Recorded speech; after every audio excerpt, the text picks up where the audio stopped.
주보에는 23절까지 나와 있는데 오늘 13절까지 말씀만 보겠습니다. 한 절씩 교독하시겠습니다.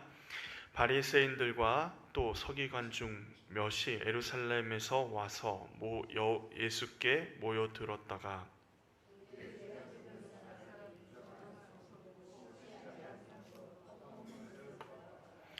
바리새인들과 모든 유대인들은 장로들의 전통을 지켜 손을 잘 씻지 않고서는 음식을 먹지 아니하며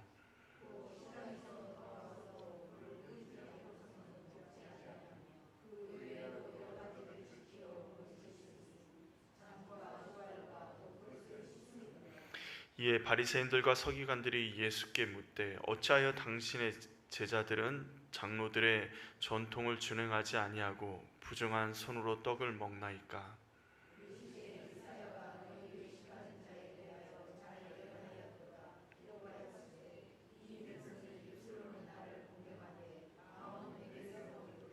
사람의 계명으로 교훈을 삼아 가르치니 나를 헛되이 경배하는도다 하였느니라.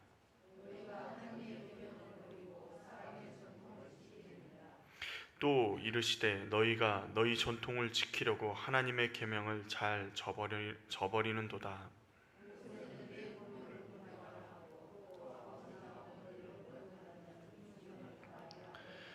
너희는 이르되 사람이 아버지에게나 어머니에게 말하기를 내가 드려 유익하게 할 것이 고르반 곧 하나님께 드림이 되었다고 하기만 하면 그만이라 하고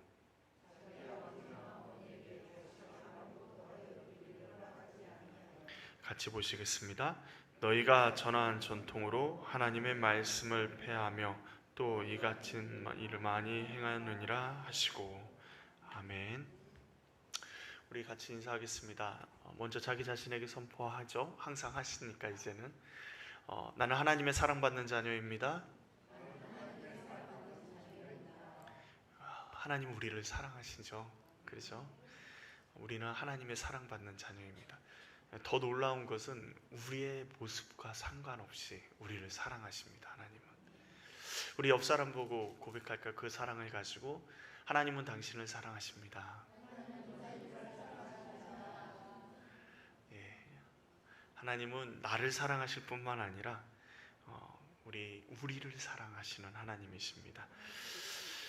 오늘 말씀은 마가복음에서 조금 드물게 볼 수 있는 교훈에 관한 말씀입니다. 그러니까 여러 가지 논쟁을 통해서 바리새인과 서기관들과 예수님이 논쟁하는 장면인데 오늘 말씀에 예루살렘에서 온 바리새인과 서기관들이 예수님과 장로들의 전통에 대해서 논쟁하는 것을 우리가 볼 수가 있습니다. 그런데 예수님에게 모여서 이렇게 같이 생활하면서 같이 모여서 먹고 마시는 과정 가운데 예수님의 제자 중에 전부가 그런 것도 아니고 예수님이 직접 그렇게 하신 것도 아닌데 일부의 제자가 손을 씻지 않고 음식을 먹는 것을 보면서 바리새인과 서기관들이 예수님께 따집니다. 그들이 지적한 것은 제자들이 음식을 먹는데 더럽게 손을 씻지 않고 먹냐? 우리 요즘에 손을 엄청 잘 씻잖아요. 코로나 때문에 그게 면역이 돼서 그런지 몰라도. 그런데 손을 씻지 않고 위생적으로 너무 더럽지 않냐? 저 사람이 손도 안 씻고 먹는 것 때문에 저 사람이 만진 음식은 우리가 다 먹지 못하지 않냐? 그러니까 중동의 문화는 손으로 음식을 먹기 때문에 그렇게 이야기를 하는 것이 아닙니다. 바리새인과 서기관들은 당시에 유대인이라면 당연하게 행해야 할 음식을 먹기 전에 행해야 될 정결 의식을 행하지 않고 음식을 먹었다라고 따지는 거죠. 우리가 손을 씻는 거 하면 막 물을 이렇게 해가지고 막 이렇게 해서 손을 깨끗이 씻는 걸 생각하잖아요. 중동에는 그러니까 지금 이스라엘에는 물이 풍부한 곳도 있지만 물이 많은 경우 대부분 부족하죠. 그렇다면 물로 손을 씻는 게 이렇게 막 우리가 생각하는 것처럼 흐르는 물에 손을 씻는 게 아니고 물을 이렇게 떠오면 물을 이렇게 그냥 뿌리는 정도? 물을 이렇게 하는 정도. 그러니까 씻는다라는 개념보다는 어떤 개념이냐면 의식을 행한다. 음식을 먹기 전에. 근데 이게 이방인들이 보기에는 이게 뭔 소린가 하지 않나요? 손을 씻지 않아서 이렇게 이야기하는 것인가? 그리고 손을 씻지 않는 것 때문에 예수님 앞에서 이렇게까지 따질 일인가? 라는 생각이 들지만, 우리가 지금 보고 있는 마가복음은 누구를 위해서 쓴 복음서라고 했던가요? 우리가 첫 시간에 배웠는데 이방인을 위해서 쓰여진 복음서입니다. 그래서 3절 4절을 보면 이 친절하게 장로들의 전통, 정결 의식에 대해서 잘 이야기해 놓고 있습니다. 바리새인들과 모든 유대인들은 장로들의 전통을 지켜 손을 잘 씻지 않고서는 음식을 먹지 아니하며, 또 시장에서 돌아와서도 물을 뿌리지 않고는 먹지 아니하며, 그 외에도 여러 가지를 지켜오는 것이 있으니 장과 주발과 녹그릇을 씻음이로라. 손을 씻는 게 원래는요, 어디서부터 왔냐? 구약에는 뭐 음식을 먹기 전에 손을 씻어라, 그래야지 거룩하다, 뭐 이런 얘기가 없어요. 어디서 오냐면 출애굽기 30장하고 40장에 보면 제사장들이 제사를 드리기 전에 손을 씻는 규정들이 있었습니다. 몸을 깨끗이 하고 손을 씻는, 그것과 제사와 연결되어 있는 거죠. 그런데 정결을 계속, 거룩함을 중요시 강조하는, 그리고 중요하게 생각하는 바리새인들과 랍비들이 논의 과정 가운데 율법을 더 잘 지키기 위해서 자신들이 음식을 먹는 상황들에까지 확대 적용하는 겁니다. 그리고 그 당시에 지금 유대인들과 이방인들이 예루살렘뿐만 아니라 유대 사방에 함께 섞여서 살아가고 있습니다. 왜냐하면 로마 제국 식민지 하에 있지 않습니까? 최소한 이방 사람들이 무역을 하기 위해서 왔다 갔다 하는 거죠. 그렇기 때문에 시장이나 사람 많은 곳에 가면 그들과 접촉을 하잖아요. 접촉을 하면 부정한 사람이 되는 겁니다. 그리고 또 어떤 일이 어떻게 벌어졌는지 사람이 많은 곳에 가면 알지 못하기 때문에, 사람이 많은 곳에 다녀온 후에는 정결의식을 꼭 씻어서 정결함을 유지하려고, 거룩함을 유지하려고 하는 것이죠. 씻었다라기보다 물을 뿌렸다 하는 정도인 것입니다. 그런데 이 정결의식이 가정에서 사용하는 그릇들에도 적용이 돼요. 그릇이 어떻게 만들어졌는지 모르잖아요. 누가 만들었는지 모르잖아요. 그러니까 정결하게 씻어서 정결하게 한 다음에, 하나님 앞에서 정결하게 한 다음에 사용한다라는 것이죠. 바리새인과 서기관들이 예수님께 이 문제를 따지고 있는 거죠. 어떤 것을 가지고요? 장로들의 전통을 가지고 예수님께 따지는 겁니다. 뭐라고 따지죠? 선생이라는 것이 제자들이, 모든 유대인들이 지키는 정결의식조차도 지키지 않고 저렇게 음식을 먹는데 지적하지도 않고 이야기하지도 않고 가만히 있냐? 가르쳐야지, 모르면 가르쳐야지 라고 이야기를 하는 것이죠. 그런데 바리새인과 서기관들은 왜 이렇게 장로들의 전통을 중요하게 여기는 걸까요? 우리가 성경을 읽으면서 많이 혼돈해서 쓰는 말들이 있습니다. 율법과 계명이 뭐가 다르죠? 율법과 계명이, 율법은요, 유대인들이 이야기하는 토라를 의미합니다. 토라가 뭐냐면 히브리어인데 모세 오경을 토라라 이야기해요. 그래서 창세기, 출애굽기, 레위기, 민수기, 신명기까지 유대인들은 토라라고 해서 굉장히 모세 오경을 중요시 여깁니다. 이것을 율법이라고, 하나님이 주신 율법이라고 이야기하죠. 그렇다면 계명은 뭐냐면 그 토라에서 하나님이 이것을 지켜라, 이걸 하지 말라, 지켜라, 하지 말라 하는 그것들을 모아놓은 것, 그러니까 율법 조항이죠. 지켜야 할 계명들, 명령들을 모아놓은 것을 계명이라고 이야기합니다. 그렇다면 장로들의 전통은 무엇이죠? 장로들의 전통은 이 계명을 잘 지키기 위해서 랍비들이나 지도자들이, 제사장들이 모여서 규칙을 만드는 겁니다. 엄격하게 규칙을 만드는 거예요. 그래서 백성들이 헷갈려하는 부분에 있어서 정확하게 답을 주기 위해서 사회 통념상 규칙을 만들어서 이 정도면 안식일을 거룩하게 지키는 거다. 이 정도면 자신을 거룩하게 하는 것이다.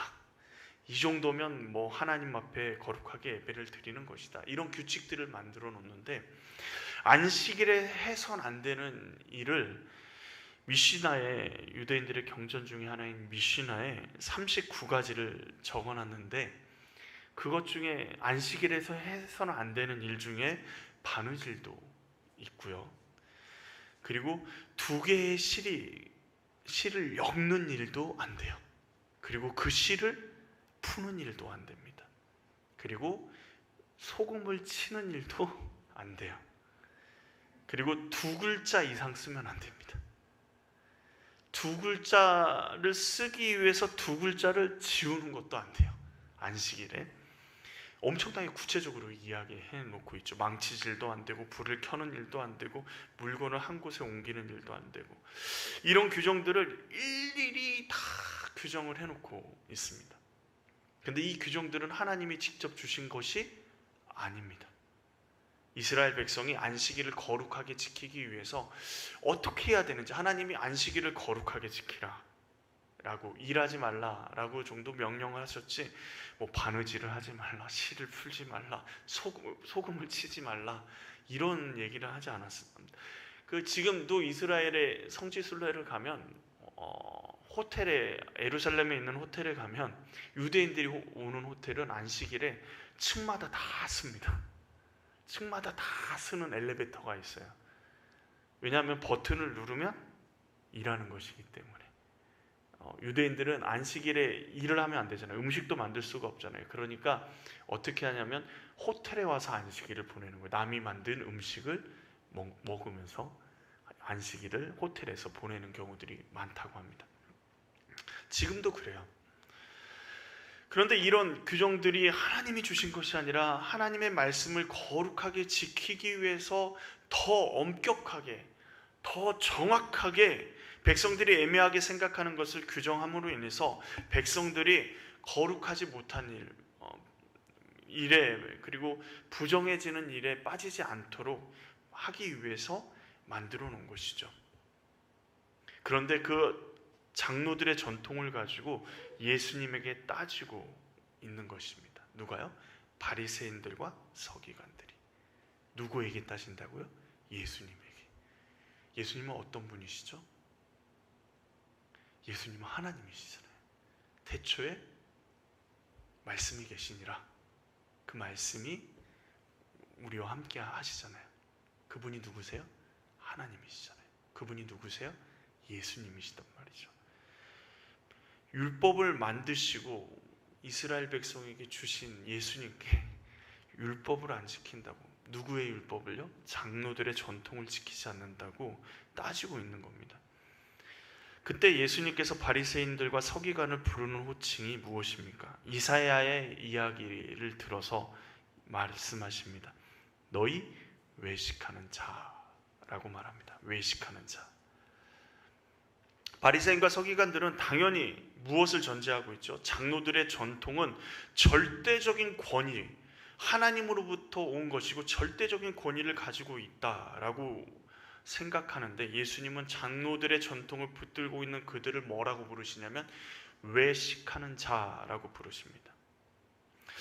그렇다면 바리새인들과 서기관들이 무엇이 잘못되었길래 예수님에게 외식하는 자, 그들이 뭐 잘못한 게 있습니까?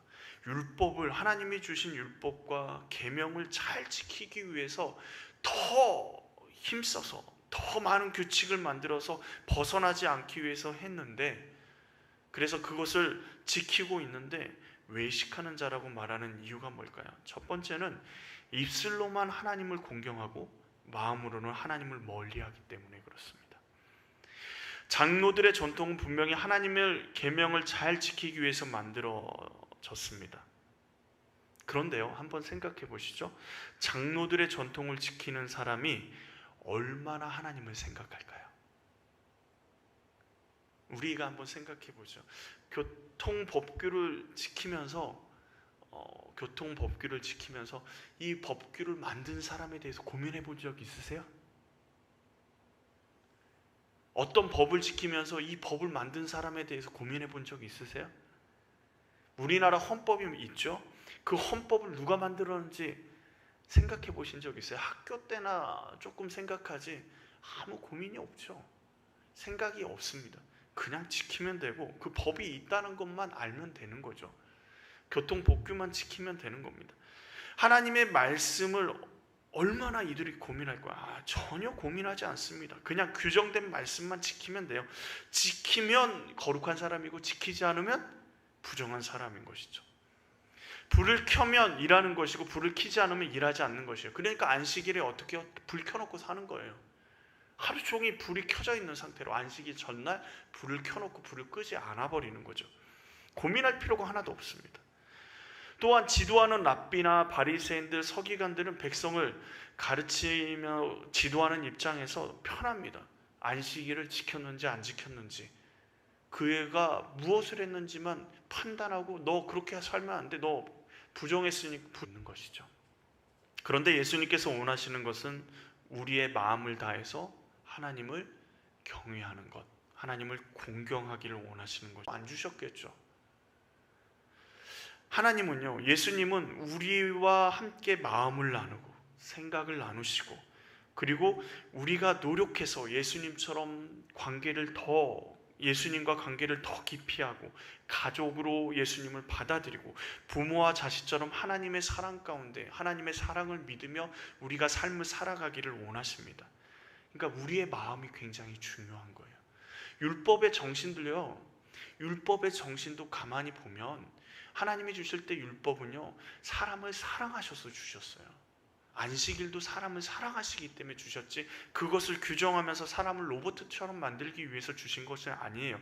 그런데 바리새인과 서기관들은 자신들의 나름대로 규칙을 정해놓고 장로들의 전통으로 이야기하면서 이것은 절대로 지켜야 되는 일이라고, 이것만 지키면 하나님의 말씀도 하나님이 원하시는 것도 생각하지 않아도 되는 상태를 만들어버린 겁니다. 장로들의 전통이 하나님의 말씀보다 더 엄격하기 때문에 하나님께서 거룩하게 보실 것이라고 착각에 빠지게 만듭니다. 장로들의 전통만 지키면 돼요. 하나님의 말씀은 생각하지 않아도 돼요. 하나님의 말씀은 이런데요, 어떻게 해야 되죠? 야, 장로들의 전통에 이렇게 하라 그랬으니까 하지 마. 그것만 지키면 되는 겁니다. 점점 하나님의 말씀은 지키는 것 같은데 뭐는 사라져요? 하나님과의 교제는 사라집니다. 안식일을 율법으로 주신 이유가 뭡니까? 그 계명 안에서 우리의 행동을 제약하고 안식일에 불조차도 못 켜게 만들고 안식일에 무엇조차도 하지 못하게 하려고 그러셨을까요? 쉬게 하시려고요. 안식일에 쉬게 하시려고요. 어떻게 쉬게 하려고? 모든 사람이 다, 가난한 자, 소외된 자, 연약한 자, 종으로 노예, 모든 사람이 주님 안에서 평안함을 누릴 수 있게, 참된 자유함을 누릴 수 있도록 안식일에 쉬게 하기 위해서 하나님께서 안식일을 우리에게 주셨습니다. 하나님과 더 깊은 교제와 사랑을 나눌 수 있게 하기 위해서 안식일을 주신 것이죠. 하나님을 기억하게 하고 하나님 앞에 더 예배하게 하기 위해서. 안식일에 하나님이 원하시는 것이 무엇일까요? 안식일을 주신 이유가 무엇일까? 이런 고민들이 우리 마음 가운데 있고, 안식일을 주신 하나님의 정신이 무엇인가 고민한다면, 자신의 집에서 일하는 노예나 자신의 집에서 일하는 지금 어렵게 살고 주변에 어렵게 사는, 안식일에도 일해야지만 먹고 살 수 있는 사람들에게 자신이 가진 것을 조금 더 떼어주며 하나님의 안식을 선포해 줄 수 있겠죠. 근데 이스라엘 백성은 어떻게 해요? 지금 유대인들은 어떻게 합니까? 안식일에 자기가 일하지 않기 위해서 팔레스타인 사람들을 고용해서 그들을 일을 대신시켜요. 다른 종교를 가진 사람들을 고용해서 그들을 일을 대신시켜요. 안식일의 정신과 맞습니까? 그렇지 않습니다. 하나님을 위한다고, 하나님을 공경한다고 입으로는 말합니다. 모습은 그렇게 보입니다. 그러나 의무감으로 자신들이 지켜야 할 것만 지키며 살아갑니다. 그들은 장로들의 전통을 지키며 하나님께 해야 되는 일은 다 했다라고 생각합니다. 사람들이 보기에도 그렇게 보이죠. 그러나 그들의 마음에는 누가 없어요? 하나님이 없습니다. 그들의 모습을 보면서 예수님이 외식하는 자라고 이야기할 수밖에 없는 거죠. 더구나 바리새인과 서기관들은 자신들만 그런 삶을 살아가는 것이 아니라 자신들만 하나님이 마음에 없는 삶을 살아가는 것이 아니라 모든 유대인들을 그런 신앙으로 만들어 버립니다. 그러잖아요. 3절 말씀에 보면 바리새인들과 그 다음에 뭐라고 얘기해요? 모든 유대인들은. 예수님은 단순한 규정과 규칙에 우리가 갇혀있기보다 마음을 다하여 성품을 다하여 하나님을 더욱더 사랑하기를 원하시고 하나님께 우리의 마음을 드리기를 원하시는 겁니다. 또한 바리새인과 서기관들은 장로들의 전통으로 하나님의 말씀이 아닌 사람의 계명을 가르치고 있습니다. 자신들이 지켜온 규칙들, 내가 지켰으니까 너희도 지켜야 돼. 심지어 거기에는 하나님의 의와 사랑의 뜻도 담겨 있지 않습니다. 그들의 가르침은 아까 전에 말씀드렸듯이 구체적이에요. 바느질 하지 마라, 뭘 하지 마라, 다른 동네 몇 리 이상은 걸어가지 마라, 안식일에는 그렇게 하면 안 된다라는 것들을 구체적으로 이야기합니다. 오늘날 전통을 지키는 유대인들도 랍비들이 정결 예식을 통해서 음식을 만들었다고 인정하는 곳에서만 음식을 사 먹습니다. 근데 그 음식을 사 먹는 그곳이 다른 곳보다 훨씬 비싸죠. 왜냐하면 유대인 전통적인 방법으로, 정결한 방법으로 음식을 만들었기 때문에. 그런데 그 비싼 음식을 사서 먹습니다. 왜 그럴까요? 그 음식들을 먹을 때는 자기가 더럽혀질 것에 대해서 정결 외식을 해야 되나 말아야 되나에 대한 고민을 할 필요가 없기 때문이죠. 만약 다른 곳의 음식을 사 먹게 되면 어떻게 되죠? 고민해야 됩니다. 이게 어떻게 조리되었을까? 정결 외식을 지키지 못하면 어떡하지? 나도 모르게 부정해지면 어떡하지? 염려와 걱정 가운데 음식을 먹게 되는 것이죠. 그런데 놀라운 건요, 정결 외식을 지키며 만든 음식점에서 음식을 사 먹어도요, 그리고 일반 음식점에서 음식을 먹어도요, 이들은 하나님에 대해서 생각하지 않는 거죠.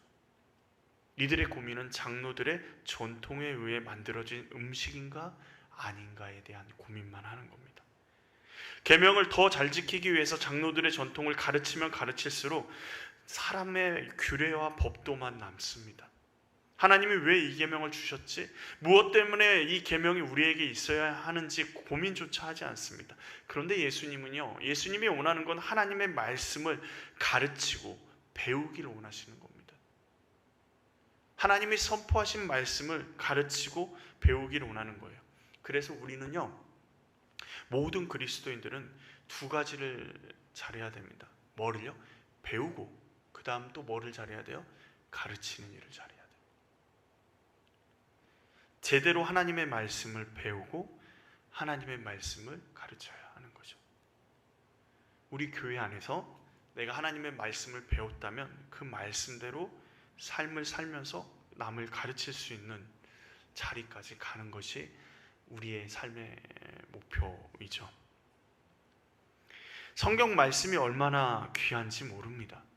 유대인들은요, 그냥 전통에 따라서 때에 되면 예루살렘에 와서 하나님께 제사 드리고, 그냥 안식일 되면 안식일에 장로들의 전통에 따라 규례를 지키고, 하나님의 말씀보다 오히려 그런 것들이 그들을 더 얽매죠. 중세 가톨릭은 어떻습니까? 형식과 전통을 통해서 하나님의 말씀이 필요가 없었습니다. 그냥 신부만 하나님의 말씀을 읽으면 돼요. 그래서 라틴어로 쓰여졌고 어려운 언어로 쓰여지고, 그것도 심지어 번역조차 하지 않습니다. 번역하는 것이 일반 성도들이 성경을 보면 큰일 난다고 생각하고 번역조차 하지 않았어요. 일반인들이 읽을 수 있는 언어로 번역한 게 마틴 루터이죠. 그런데 오늘날 하나님이 말씀이 우리 손에 쥐어졌습니다. 그러면 말씀을 열심히 읽어야 되잖아요. 열심히 연구해야 되잖아요. 그런데 오늘날은 말씀의 홍수 시대에 우리가 처해 있죠. 그래서 말씀보다 뭐에 더 집중하죠? 성경 말씀보다, 말씀을 읽는 통독보다, 말씀을 연구하기보다 신앙 서적을 보거나 다른 사람의 간증을 듣거나 설교에 각종 매체를 통해서 자신의 신앙을 업그레이드를 하려고 하죠. 그러나 그것으로는 절대적으로 부족합니다. 하나님의 말씀을 직접 라는 것을 경험하실 수 있는 겁니다. 하나님은 끊임없이 우리에게 말씀하십니다. 말씀을 통해서 우리에게 말씀하시고 우리가 매일 아침마다 묵상하는 매일 성경의 그 본문을 통해서 우리에게 하루의 삶 가운데 우리가 어떻게 살아가야 될 것인지를 말씀하십니다. 그런데 우리는 하나님 말씀과 사랑 이외에 다른 것에 더 많이 관심이 가죠. 더 자극적인 것에 관심이 갑니다. 요즘에 새벽에 말씀 전하는 게 얼마나 힘든 줄 아십니까? 왜 힘들까요? 새벽 말씀의 내용들이 뭐죠? 성전을 지었고 이런 말씀들이잖아요. 근데 그 말씀을 붙들고 이걸 어떻게 해야 되나, 어쩔 때는 하루 종일 해도 뭐라고 이야기해야 될지 모를 때가 있어요.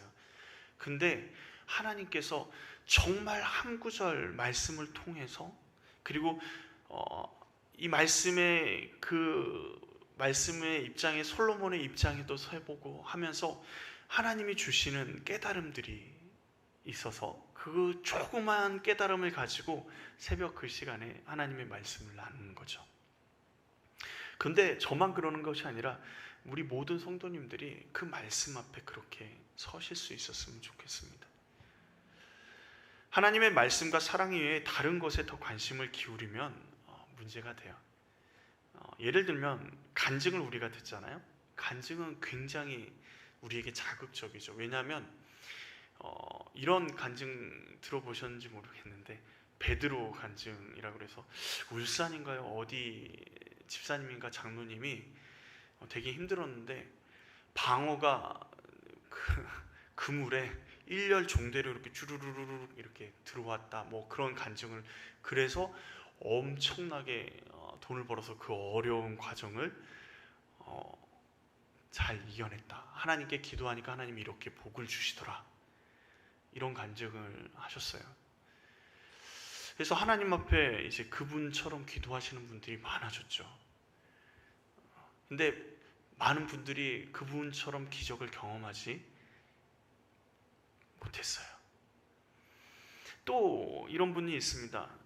자신이 하나 벌고 싶은 그런 거죠. 11조를, 그러니까 1,000만 원을 벌고 싶으면 100만 원을 미리 헌금했더니 하나님께서 1,000만 원을 벌게 해주시더라. 그래서 11조를 미리 주님 앞에 헌금하면 하나님께서 그만큼 복을 주실 거다라고 간증을 하죠. 그러면 어떻게 하죠? 우리 성도들은 너무도 착해서 10의 1조를 미리 이렇게 하시는 분들이 계셔요. 그래서 그 간증에 맞게 복을 받은 사람이 누굴까요?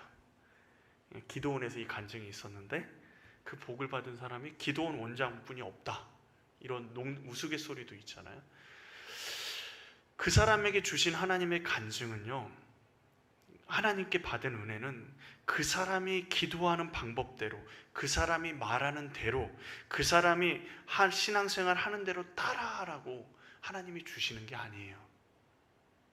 하나님이 그 사람에게 그렇게 큰 복을 주셨다라는 것은, 그 음성을 듣는다면, 제대로 간증을 듣는 것은 뭐냐면, 하나님 말씀 앞에 더욱 나아가서 나를 향한 하나님의, 저 사람을 향한 하나님의 계획이 있듯이 나를 향한 하나님의 선한 계획이 있겠구나. 그리고 더 하나님 앞에 나아가는 그 자세가 필요한 거죠. 그 사람처럼, 그 사람이 20시간 기도했다니까 20시간 일도 다 그만두고 기도하는 것 하나님이 원하시지 않으세요. 그 사람이 얼마를 헌금했다 그러니까 얼마를 헌금하는 것 하나님이 원하지 않으세요. 그 사람이 무엇을 했으니까 하나님이 이렇게 하니까 고쳐줬다, 그렇게 하는 것, 그래서 하나님께 고침을 받을 수 있을까요? 하나님이 원하지 않으세요. 하나님이 원하시는 것은 그 사람처럼 하기를 원하는 게 아니라 나처럼, 최성현이라는 사람을 이 땅 가운데 하나님이 보내셨는데 다른 사람과 동일하게 똑같이 만들지 않으셨잖아요. 우리 한 사람 한 사람을 전부 다 각색으로 만드셨잖아요. 그 말은 무슨 말이죠? 하나님 앞에서 우리를 향한, 각자를 향한 하나님의 뜻이 있어요. 똑같은 뜻이 아니에요. 똑같은 모양으로 안 만드셨듯이 똑같은 하나님의, 물론 큰 뜻은 똑같지만 우리를 향한 세밀한 하나님의 계획들은 전부 다 하나님의 뜻이 있단 말이죠. 그렇다면 하나님 앞에 더 나아가는 것이 필요한 것이죠. 우리를 향한 하나님의 사랑하심과 계획하심을 우리가 더 깊이 알아가야 합니다. 우리가 다른 사람의 삶을 통해서 도전받았다면 우리도 하나님의 말씀을 날마다 묵상하며, 하나님, 나를 향한 하나님의 계획이 무엇입니까? 하나님의 뜻이 어디 있습니까? 내가 하나님의 말씀에 순종하며 살아가기를 원합니다. 하나님의 뜻을 이루어가기를 원합니다. 하나님의 뜻대로 우리를 사용하여 주십시오라고 기도하며 나아갈 수 있는 것이 올바른 신앙의 모습인 거죠. 예수님이 원하시는 모습입니다. 그러기에 설교를 듣는 것도 중요하지만 설교로 끝나는 것이 아니라 그 설교 말씀을 다시 한번 되새기면서 그 말씀을 통해서 오늘 나에게 하나님이 하시는 말씀이 무엇인가를 찾으셔야 돼요. 그리고 그 말씀대로 일주일을 살아낼 때 하나님의 놀라운 역사하심이 우리 삶 가운데 드러나기 시작하는 거예요.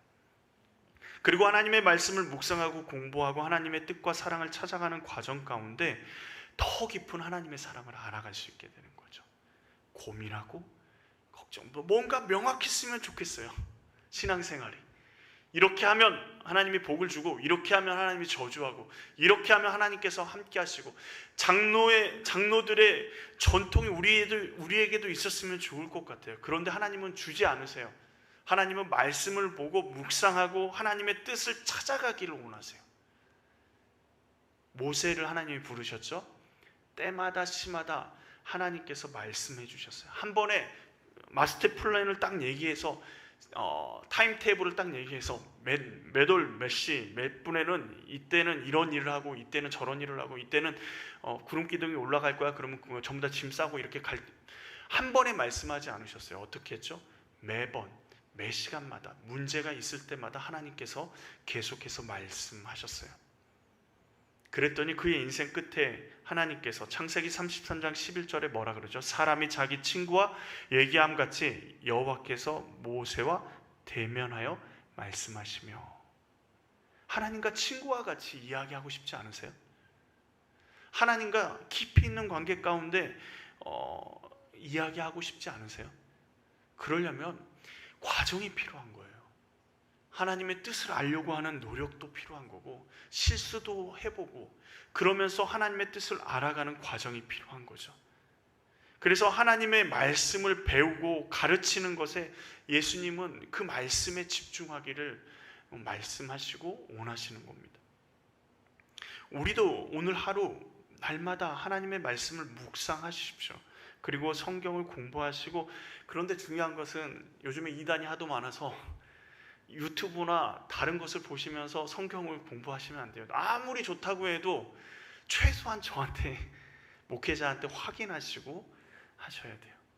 아무리 좋다고, 우리 교단 목사님이 하신다고 해도, 유명한 목사님이 하신다고 해도 그것에 대해서 담임 목회자에게, 그리고 우리 복음사랑교회 목회자에게 물어보고 하셔야 돼요. 안 그러면 너무 위험한 시대라. 그렇습니다. 그러나 하나님의 말씀을 알려고 하는 마음, 그리고 그 말씀을 깨닫는 것들이 예수님이 원하시는 거죠. 그런데 바리새인들과 서기관들은 어떻게 하죠? 사람의 전통을 지키기 위해서 하나님의 계명을 버립니다. 그 대표적인 예를 하나 예수님께서 드셨습니다. 뭐죠? 내 부모를 공경하라 라는 십계명의 명령입니다. 부모를 공경하는 게 쉬운가요? 어려운가요? 이렇게 물어보니까 좀 어렵죠. 부모를 공경하는 게 돈만 가지고 되나요? 안 되나요? 요즘에는 돈이 대세라 선물을 사다 드린다 그래도 돈으로 줘라 이렇게 말씀하시기 일쑤신데, 돈으로만 부모를 공경한다라는 것은 쉽지 않아요. 그렇죠? 사람을 상대한다라는 것은 감정의 소비도 필요하고 물질을 드리는 것뿐만 아니라 정성도 보여야 돼요.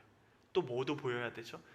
그 정성을 보이는데 엄마 생일 축하해 그리고 딱 선물 던져주면 마음이 어떻습니까? 받는 입장에서는 너무 섭섭하죠. 정성이 필요한 거예요. 이벤트도 필요하고 마음의 편지도 때로는 필요하고, 이게 받는 선물, 아이들한테 선물을 받아보니까 전부 다 제 주머니에서 나가는 돈이잖아요. 그러지 않나요? 애들 키우다 보면 선물을 받아요. 자기들이 뭐 용돈 모아서 샀다, 그것도 전부 다 제 주머니에서 나가는 돈인데 사봤자 뭐 거기서 거기에 제가 원하는 거 하나도 없습니다. 근데 뭐를 하냐면 아이들이 편지를 쓰죠.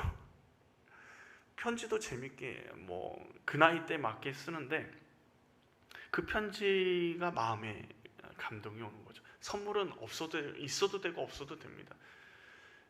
그 편지를 보면서 마음의 감동, 그런 감동이 필요한 거죠. 근데 뭐가 필요해요? 그러려면 정성이 필요하고 우리의 마음의 한쪽 편에 그것에 대한 신경을 써야 되는 것이 필요하죠. 그래서 유대인들이 뭘 이야기하냐면 우선순위를 이야기합니다. 우선순위를. 하나님이 먼저인가? 사람이 먼저인가? 여러분, 하나님이 먼저인가요? 사람이 먼저인가요? 하나님이 먼저죠. 이렇게 물어보면 남편들이 싫어하는데 남편이 먼저입니까? 하나님이 먼저입니까? 하나님이 먼저입니다. 부인이 먼저입니까? 하나님이 먼저입니까? 하나님이 먼저죠. 이 말에 대답 못하면은 부부관계가 좀 약간 기독교인들은 문제가 있는 겁니다. 하나님이 먼저여야지 부부관계가 원만하게 이루어질 수 있어요. 나중에 기회가 되면 같이 나누면 좋을 것 같아요. 그러니까 당연히 결론은 뭐예요? 하나님이 먼저죠. 그래서 어떻게 합니까? 고르반이라는 말은 하나님께 바쳐진 선물이에요. 근데 이게 뭐냐면 하나님께 고르반 하면 하나님께 이 예물을 바치기로 결단했습니다. 그럼 그 예물은 취소가 될 수가 없어요. 취소가 될 수가 없어요. 근데 그 예물을 바치기로 했는데 부모에게 드릴 게 없네? 그럼 어떻게 해요? 부모를 공경할 수가 없는 거잖아요. 그런데 누구에게 드렸어요? 그걸 하나님께 드렸으니까 괜찮다. 뭐에서요? 장로들의 전통에서 이야기하고 면죄부를 주는 겁니다. 그러니까 이게 이제 악용이 되는 거죠. 부모에게 드릴 때쯤 되면 하나님 앞에 조금 드리면서 고르반, 이게 하나님께, 부모님께 드릴 건데 하나님께 드렸어요 라고 이렇게 돼버리는 거죠. 그러니까 부모에게 정성을 드릴 필요도 없고 마음을 쏟을 필요도 없고 물질을 심지어 드릴 필요도 없는 면죄부를 장로들의 전통에서 만든 겁니다. 그래서 어떻게 돼요? 하나님의 말씀을 폐하고 하나님과 상관없는 삶을 살아가게 만든 거죠. 이게 고르반만 있을까요? 율법 가운데 얼마나 많은 일들이 이렇게 자행될까요? 하나님의 말씀을 거역하는 일이. 예수님이 원하시는 것은 사람의 열심으로 말씀을 지키는 것이 아니라 하나님의 말씀대로, 하나님의 마음대로, 하나님의 뜻을 따라 말씀을 지키기를 원하시는 거예요. 장로들의 전통은 하나님을 위한 것처럼 우선순위를 말하지만 사람의 편리함을 위해서 하나님의 말씀을 폐해버립니다. 사람을 긍휼히 여기며 그들을 사랑해야 합니다. 그런데 사람들에게 인정받는 것이 우선순위가 되면 하나님과 멀어지죠. 사람들의 편의를 봐주기 위해서 세상 일이든 신앙 일이든 무슨 일이든 사람들을 편의를 봐주기 위해서 그 일들을 행하고 사람들에게 인정받기 위해서 삶을 살아가면요, 하나님과 멀어질 수밖에 없는 거죠. 거룩하게 보이기 위해서 살면요, 그 삶은 거룩하지 못한 삶이 됩니다. 그냥 거룩하게 살아야 하는 것이죠. 거룩하게 보이기 위한 삶은 뭐죠? 사람에게 보이기 위한 삶입니다. 사람들의 인정이 먼저고 사람들의 눈길이 먼저입니다. 사람들이 어떻게 보느냐가 먼저고 사람들이 어떻게 생각하느냐가 먼저죠. 고르반도 그렇게 나오지 않았을까요? 거룩하게 살아가는 것은 하나님의 말씀이 먼저인 거죠. 하나님이 어떻게 보시는가? 사람들이 인정하든 인정하지 않든 하나님이 말씀하시면 그 말씀이 우리의 삶에 이루어져야 하는 겁니다. 근데 성경 말씀이 되게 오래된 책이잖아요. 그러니까 묵상이 필요하고 오늘 내가 적용할 말씀이 무엇인가 고민이 필요하고 하나님의 뜻이 무엇인가 하나님 앞에 묻고 내 자신 안에도 고민이 필요한 것이죠. 그러다 보면요, 조금씩 하나님의 마음을 알아가요. 하나님의 마음을 알아가다 보면 어떻게 돼요?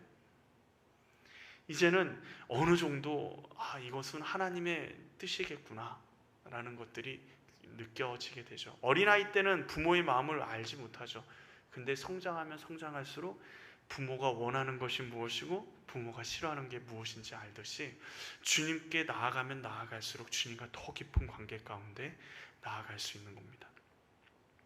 그러기에 마음을 다하여 우리의 마음을 하나님께 올려드리고 하나님께 나아가는 것이 필요합니다.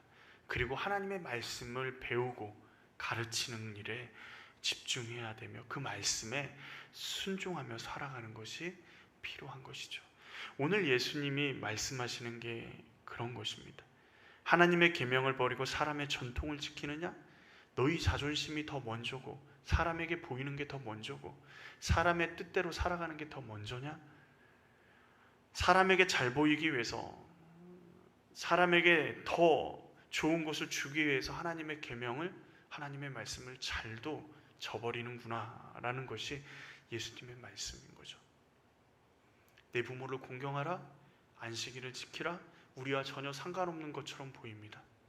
그런데요, 그 말씀이 우리와 굉장히 밀접한 연관이 있는 말씀이에요. 오늘 마가복음 7장 1절에서 23절의 말씀은요, 우리에게 굉장히 중요한 말씀이에요.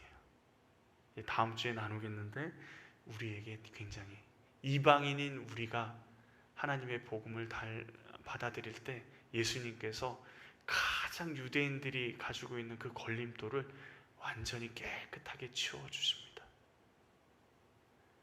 뭔지 모르겠죠. 말씀에 우리가 나아가면 하나님의 말씀이 깨달아지고 그 말씀이 우리의 삶 가운데 이루어질 때 하나님의 놀라운 역사심들이 드러나게 될 줄로 믿습니다. 우리가 주님의 말씀을 붙들고 좀 나아갔으면 좋겠습니다. 나 무엇과도 주님을 이라는 찬양이 있습니다. 찬양지 94번에 있긴 한데 아마 이치용 집사님 띄워주실 겁니다. 이 찬양의 가사가요, 너무 저는 제 신앙의 고백이 되기를 원하는데, 나 무엇과도 주님을 바꾸지 않으리. 근데 저번에도 말씀드렸지만 그 다음 가사가 뭐죠? 다른 어떤 은혜 구하지 않으리. 대단한 고백입니다. 그렇지 않나요? 나를 주님과 내가 지금 하나님 앞에 구하고 있는 은혜, 기도의 제목, 그 모든 것을 바꾸지 않겠다 결단하는 거예요. 오직 주님만이 내 삶의 도움이시니 주의 친구 되기 원합니다. 주의 자녀 되기 원합니다. 이 찬양의 가사를 우리가 좀 고백하면서 오늘 바리새인과 서기관들처럼 인간의 전통, 사람에게 보이기 위해서 우리가 살아가는 영역들이 있다면 주님 앞에 내려놓고 우리 마음을 다해서 우리의 뜻을 다해서 하나님의 말씀 가운데 말씀에 순종하는 삶을 살아가겠다라고, 주님만이 나의 전부이십니다, 주님과 그 무엇도 바꾸지 않겠습니다 라는 고백이 우리의 고백이 되기를 원합니다. 같이 찬양하시겠습니다.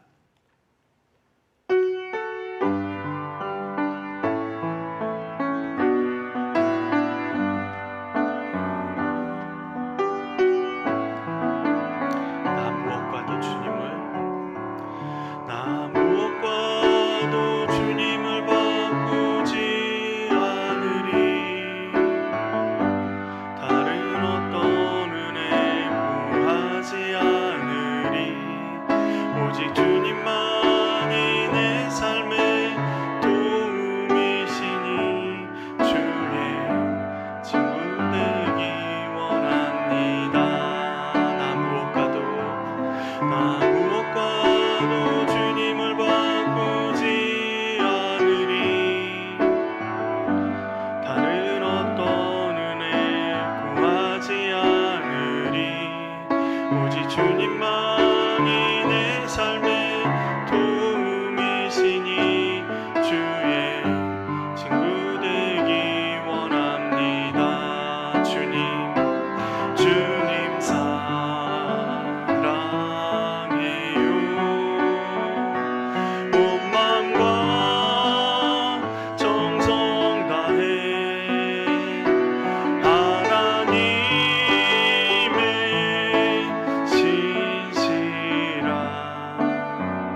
우리가 입술로만 주님을 사랑한다고 우리 마음으로는 우리의 욕심과 욕망을 따라 살아가고 내 자존심, 내 모든 것을 가지고 살아가고 있지는 않았습니까? 하나님, 세상에 마음을 두지 않고 오늘 말씀처럼, 예수님의 말씀처럼 우리가 외식하는 자로 서 있지 않고 하나님의 말씀 앞에 하나님만이 우리의 전부이시고 주님만이 우리의 전부이심을, 오직 주님만이 내 삶의 도움이시고 오직 주님의 친구가 되기로 결단하는 우리의 삶이 되기를 원합니다. 지금 이 시간 우리 같이 주님 앞에 고백하며 나아가기를 원합니다. 같이 기도하시겠습니다. 하나님 아버지, 주님 그렇습니다. 하나님 아버지, 주님의 마음 가운데 아버지, 우리가 입술로만 하나님을 사랑한다라고 말하고 마음으로는 우리의 욕심과 욕망을 따라 살아가며 우리의 뜻대로 살아가고 있지는 않은지 다시 한번 돌아보게 하심을 감사합니다. 우리가 세상에 마음을 두지 않고 하나님께 우리의 마음과 뜻과 정성을 다해 하나님 앞에 나아가게 하시며 우리의 진심을 다해 하나님 앞에 아버지 나아가며 엎드릴 수 있게 하여 주시옵소서. 예수 그리스도의 사랑 앞에, 주님의 은혜 앞에 우리가 나아가기로 합니다. 주님의 말씀 앞에 우리가 나아가기로 합니다. 오직 하나님의 은혜만이 우리 가운데 아버지 있기로 합니다. 오직 주님의 말씀 가운데 우리가 있기로 합니다. 하나님 아버지, 주님 믿습니다. 주님 우리를 붙들어 주시고 주님의 은혜 가운데 우리가 나아가기로 합니다. 하나님, 우리의 마음을 아버지 주님 앞에 올려드립니다. 우리의 생각을 주님 앞에 올려드립니다. 하나님, 우리의 뜻을 다하여 아버지 주님을 경외하며 주님 앞에 나아갈 수 있게 해 주시옵소서. 주의 말씀 앞에, 주의 음성 앞에 우리가 귀 기울이며 아버지 주의 말씀을 아버지 성령님의 가르침을 따라 아버지 배워내며 아버지 주의 말씀을 아버지 묵상하고 공부하며 하나님 앞에 아버지 온전히 순종하며 살아갈 수 있는 우리의 삶 되게 도와주시옵소서. 하나님 아버지, 사람에게 보이기 위해서가 아니라 하나님의 사람의 아버지 어떠함이 아니라 하나님의 말씀, 하나님 앞에서의 삶이 아버지 우리가 가장 중요한 삶이 되게 하시고 먼저 주의 나라와 주의 의를 구하는 삶이 아버지 우리의 삶이 되게 하여 주시옵소서. 주의 말씀을 깨달아 알아 하나님의 말씀에 온전히 순종하는 삶, 주님 온전히 주님께 붙들림 바세는 삶 되게 하여 주시옵소서. 하나님 아버지, 우리의 마음을 아버지 주님 앞에 올려드립니다. 우리 지금 이 시간 한 가지 더 놓고 기도하기를 합니다. 하나님, 우리의 마음이 하나님 앞에 온전히 드려지기를 원합니다. 그러나 아버지, 우리 마음은 세상에 너무도 흔들리고 우리의 욕심에 흔들리고 세상 사람들의 말 한마디에도 흔들리고 사람들이 우리를 어떻게 볼까 두려운 것에 흔들리고 아버지, 우리가 어찌할 수 없음을 때로는 보게 됩니다. 하나님, 주님의 마음을 우리에게 주셔서 하나님, 우리를 향한 하나님의 마음을 우리 가운데 부어주셔서 주님의 사랑으로 주님의 마음으로 이 땅을 살아갈 수 있게 해주시옵소서. 주님의 뜻을 따라 우리를 향한 하나님의 놀라운 계획을 따라 우리가 살아갈 수 있도록 하나님, 우리에게 주님의 마음을 부어주시고 주의 말씀을 부어주시고 주의 말씀을 깨닫게 하시고 주님의 말씀을 따라 삶을 살아낼 수 있도록 하나님, 우리를 붙들어 주시옵소서. 다시 한번 우리의 삶을, 우리의 마음을 주님 앞에 올려드리며 함께 주님 앞에 나아가기로 합니다. 같이 기도하시겠습니다. 하나님 아버지, 그렇습니다. 우리의 마음이 아버지 바람에도 흔들리는 갈대처럼 날마다 흔들리며 세상 사람들의 말에 아버지, 세상의 아버지 유혹에 아버지 흔들리며 넘어지기도 하고 쓰러지기도 하고 하나님 없이 살아가는 사람처럼 살아가기도 했습니다. 하나님 아버지, 주님, 우리의 힘으로 되지 않음을, 우리의 능력으로 되지 않음을 다시 한번 봅니다. 하나님, 주님의 마음을 우리 가운데 주시고 주님의 마음을 우리 가운데 부어주셔서 우리의 마음과 뜻을 다해 하나님께 나아갈 수 있게 하여 주시옵소서. 하나님 앞에 기도하며 나아갈 수 있게 하여 주시고 하나님 아버지, 주님의 마음을 우리 가운데 부어 부어주셔서 우리를 향한 아버지 주님의 마음을 우리 가운데 부어주셔서 아버지 하나님 아버지 그 마음을 가지고 아버지 우리를 바라보시는 하나님의 마음, 하나님의 뜻을 가지고 우리의 삶을 살아갈 수 있게 해주시옵소서. 하나님의 마음이 우리의 마음이 되게 하시고 하나님의 뜻이 우리의 뜻이 되게 하시고 하나님의 계획이 우리의 뜻이 아버지 주님 될 수 있도록 주여 도와주시옵소서. 하나님의 놀라운 역사하심들이 우리 가운데 이루어지기를 원합니다. 하나님 아버지 주님 믿습니다. 하나님의 놀라운 은혜가 우리 가운데 아버지 부어지기를 원합니다. 하나님 함께하여 주시고 하나님 아버지 우리 가운데 아버지 주님의 놀라운 역사하심을 아버지 주님 믿습니다.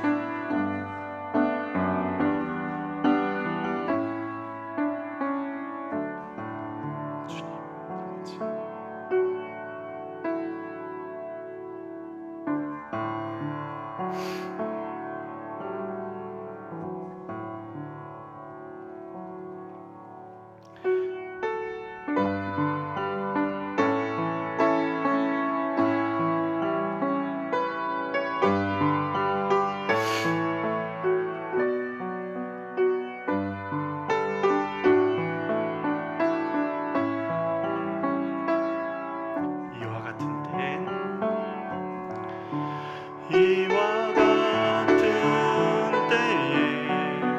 난 노래하네 사랑을 노래하네 주님께 이와 같은 때에 손 높이 드네 손 높이 드네 주님 사랑해요. 주님 사랑해요.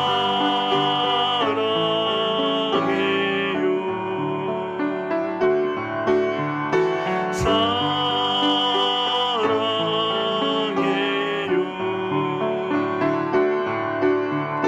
사랑해요.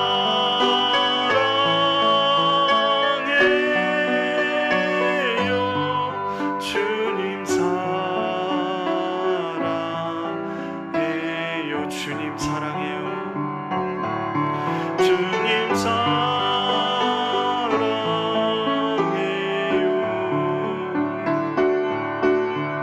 주님 사랑해요.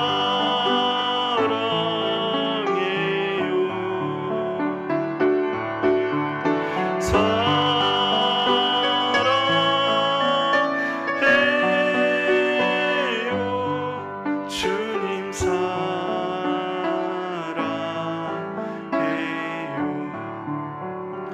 이 지미상 우리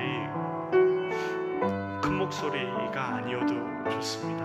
우리 조용하게 우리 예수님께 고백했으면 좋겠습니다. 주님 무엇보다도 주님을 더 사랑합니다. 주님 우리의 자녀보다 주님을 더 사랑합니다. 우리가 소중히 여기는 것들을 주님 앞에 내어드리며 우리의 사랑을 고백하기를 원합니다. 지금 이 시간 우리의 입술의 고백으로 주님 앞에 우리 앞에 계신 주님 앞에 우리와 함께 계시는 주님 앞에 우리 예수님 앞에 고백하며 나아가기를 원합니다. 같이 기도하시겠습니다. 그렇습니다. 하나님 예수님 우리가 가진 재물도 주님 앞에 내려놓습니다. 주님 그 재물보다 주님을 사랑합니다. 하나님 우리의 건강보다 주님을 사랑합니다. 우리의 자녀들보다 주님을 사랑합니다. 하나님 우리가 가진 모든 것을 그 모든 것보다 주님에게 세상이 그 어떤 것보다 주님에게 하십니다. 주님이 없으면 전 되지 않습니다. 주님이 없으면 전 아무것도 아닙니다. 주님이 없으면 전 아무것도 아닙니다. 세상을 다 가져도 아버지 주님이 없다면 아무것도 아닙니다. 주님 세상을 다 잃어도 주님만 함께 하십니다. 그것으로 만족하겠습니다. 주님 아버지 주님 사랑합니다. 주님 사랑합니다. 주님 사랑합니다.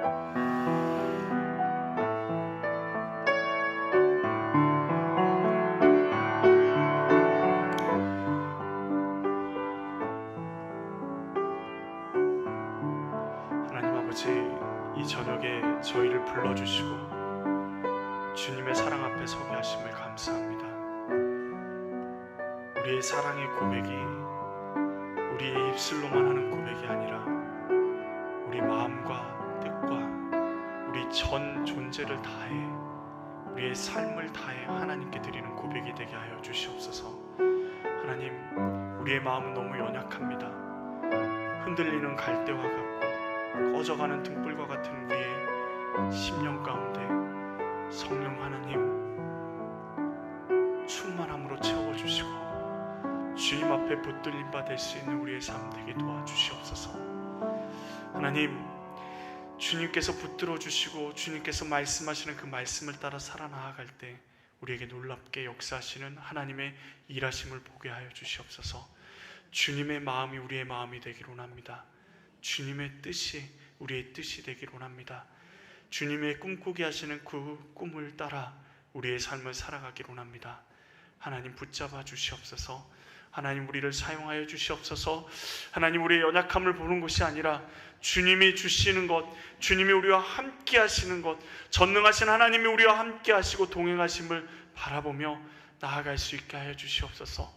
날마다 주의 말씀을 깨달아 알아가기를 원합니다. 주님의 뜻을 더 깊이 알아가기를 원합니다.